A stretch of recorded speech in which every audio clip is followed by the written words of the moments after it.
Hello hi friends, welcome back to our channel Bujjulu talks. అందరూ ఎలా ఉన్నారు? మేమైతే బాగున్నాము, మీరు కూడా బాగున్నారు అనుకుంటున్నాను.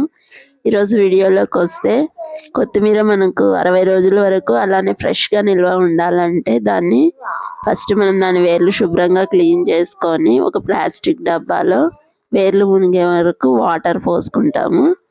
తర్వాత దాన్ని ఫ్రిడ్జ్లో పెట్టుకుంటే అది అప్ టు 60 రోజుల వరకు నిల్వ ఉంటుందండి, ఫ్రెష్గానే ఉంటుంది.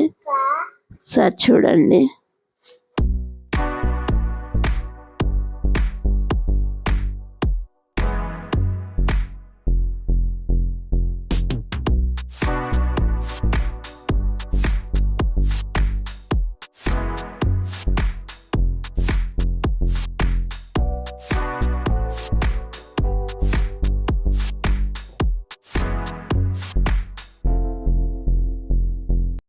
మా వీడియో నచ్చితే ప్లీజ్ లైక్ చేయండి, షేర్ చేయండి, సబ్స్క్రైబ్ చేసుకోండి ఫ్రెండ్స్. ఓకే, నెక్స్ట్ వీడియోలో మళ్ళీ కలుద్దాం. అంతవరకు బాయ్.